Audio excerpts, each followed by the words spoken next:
15 દિવસ માટે ખેડૂત થોડો ખેતરમાં પાક લઈને બેહી રહેવાનો છે, નુકસાની લઈને થોડો બેહી રહેવાનો છે. તો એનો તાત્કાલિક દિન 3માં સર્વે થાય ને પૈસા ચૂકવી દેવા જોઈએ એવી ટેકનોલોજી છે આપણી પાસે. તો એ થઈ જવું જોઈએ. તમે ખેડૂતને પૈસા ચૂકવશો એ ખેડૂતના ખાતામાં જશે, એ કંઈ ભાગ્યાને થોડા આપવાના છે. બિલકુલ. તો સરકારે ભાગ્યા માટે પણ વિચારવું પડશે, સરકારે ખેત મજૂરો માટે પણ વિચારવું પડશે, સરકારે સુગર મિલોના કામદારો માટે પણ વિચારવું પડશે જે ખેતીમાં રહે છે. તમે ભૂતકાળમાં જોયું હશે, અમે વિધાનસભામાં પણ જ્યારે પાક વીમાની યોજના સરકારે બંધ કરી ત્યારે પણ અમે વિધાનસભામાં બોલ્યા છે.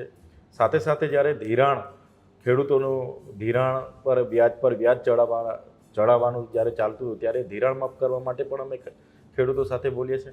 તો જે બોટાદમાં ખેડૂતો પર લાઠીચાર્જ થયો છે જગતના તાત પર અને એ લોકોને જેલમાં નાખ્યા છે, ત્યારે એની સામેનો આજે વિરોધ છે અને અમે ગુજરાતના ખેડૂતો સાથે ઊભા છે. સાથે સાથે જે કમોસમી વરસાદ અને માવઠાથી પૂરા ગુજરાતમાં અમારા વિસ્તારમાં પણ ખૂબ મોટું નુકસાન છે. એ મકાઈ છે, ડાંગર છે, કપાસ, તમામ પાકોમાં નુકસાન છે. તો એમને પણ તાત્કાલિક ધોરણથી સર્વે કરવામાં આવે. એવું નહીં કે 15 દિવસમાં સર્વે કરો.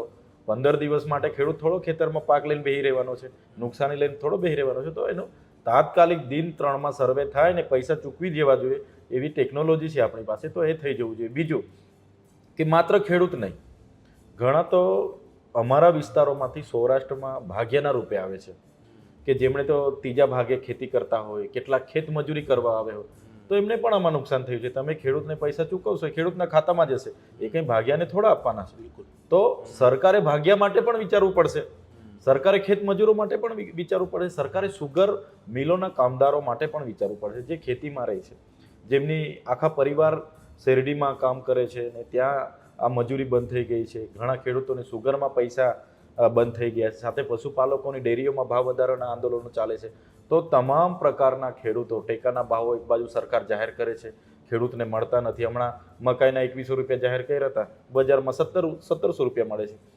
કપાસના 1622 રૂપિયા જાહેર કર્યા હતા, એની સામે આજે બજારમાં 1250 રૂપિયા મળે છે.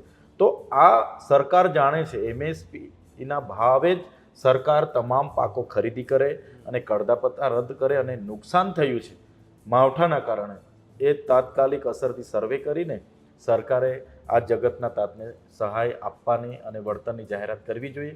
ગયા વર્ષે તમે જોયું હશે, ઓગસ્ટ મહિનામાં એક તબક્કામાં 319 કરોડની જાહેરાત કરી હતી અતિવૃષ્ટિનું નુકસાનીની, બીજા તબક્કામાં 1450 કરોડની જાહેરાત કરી હતી, 1769 કરોડની જાહેરાત કરી અને ચૂકવણીના નામે આજે મીંડું પૈસા નથી વાપર્યા, ચૂકવ્યા નથી. 6 જિલ્લાની માત્ર સર્વે કર્યું હતું, અમુક શરતો નાખી દીધી હતી અને એમાં ખેડૂતો નહોતા આવતા. તો આવી બધી સિસ્ટમ છે, પદ્ધતિ સિવાયના સર્વે કરી અને ચૂકવણી કરે એવી અમારી સ્પષ્ટ આજે માંગ છે.